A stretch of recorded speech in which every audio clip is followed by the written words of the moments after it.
દાહોદ જિલ્લાના Sanjeli police station ખાતે ગઈ તારીખ 12/12/2025ના રોજ કલાક 7:30 વાગે ગામના સરપંચ નાઓએ ફોન કરી અને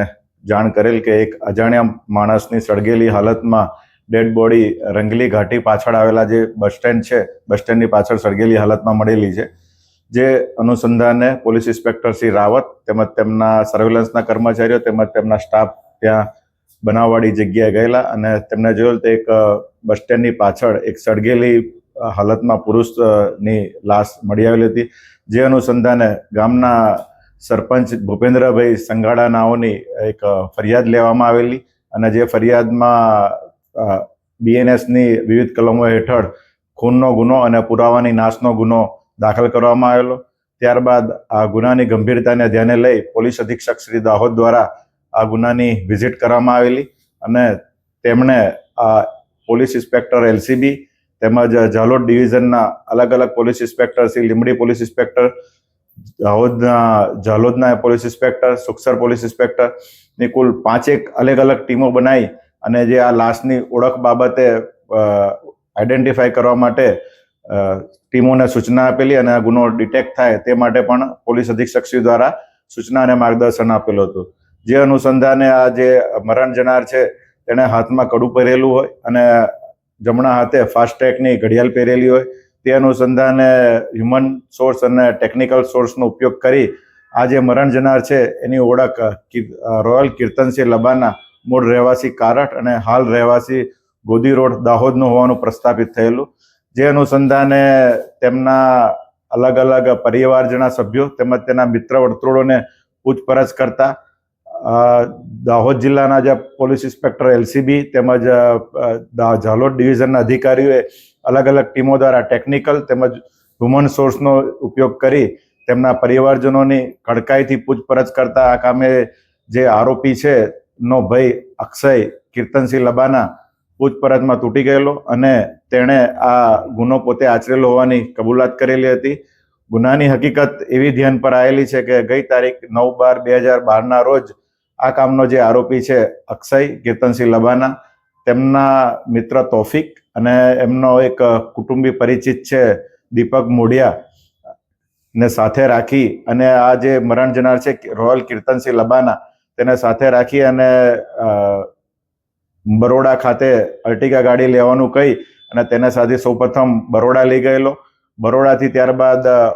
પાછા લીમખેડા ભથવારા થઈ અને લીંબડી આવેલા અને લીંબડીથી કરંબા રોડ પાસે જઈ આ જે રોયલ કીર્તનસિંહ લબાનાનું ગળું દબાઈ અને એની હત્યા કરવામાં આવેલી. ત્યારબાદ આ જે ડેડ બોડી છે, ડેડ બોડીને ગાડીમાં જ રહેવા દેવામાં આવેલી અને એમની ગાડી છે ઘરની દૂર પાર્ક કરીને મૂકી દેવામાં આવેલી. 10મી તારીખે એમની એમ બોડી રહેવા દેવામાં આવેલી. ત્યારબાદ 11 તારીખે આ જે મરણ જનારનો ભાઈ છે અક્ષય તેમજ દીપક મોઢિયા બંને જણે આ ડેડ બોડીનો નિકાલ કરવા માટે દાહોદથી નીકળી toll tax, Limbdi toll tax થઈ અને આજે સંજેલી ખાતે આવેલા હિરોલા ગામે આ ડેડ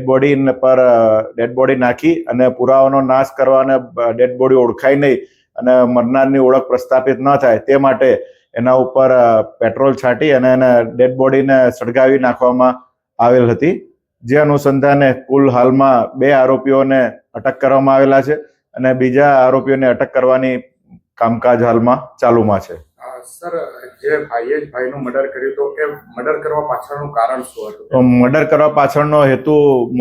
મુખ્ય એ હતો કે જ્યાં રોયલ કીર્તનસિંહ લબાના એ પોતે સ્વચ્છંદી લાઈફ જીવવાવાળો હતો, અવારનવાર વ્યસનની પીવાની ટેવવાળો હતો અને નાના મોટા ઘરના પ્રસંગોમાં ઝઘડા કરી કોઈ પણ નાની મોટી વસ્તુઓ ચોરી લાવી અને એમના પરિવારજનો જે છે, એમની માતા છે, એમનો ભાઈ છે, એમની ભાભી છે, એમના ઉપર સતત મેન્ટલી ટોર્ચર કરવા માટે આ પ્રયત્ન કરતા હતા. તેમજ છેલ્લા 8 દિવસથી એણે પોતાના મોબાઈલમાં સ્ટેટસમાં કે ભાઈ હું અર્ટિગા ગાડી લાવવાનો છું તે પણ હકીકત જાહેર કરી અને પોતાના પરિવારજનોને અર્ટિગા ગાડી લેવા માટે પોતાનું જે લીંબડીનું કારઠ ખાતેનું મકાન છે,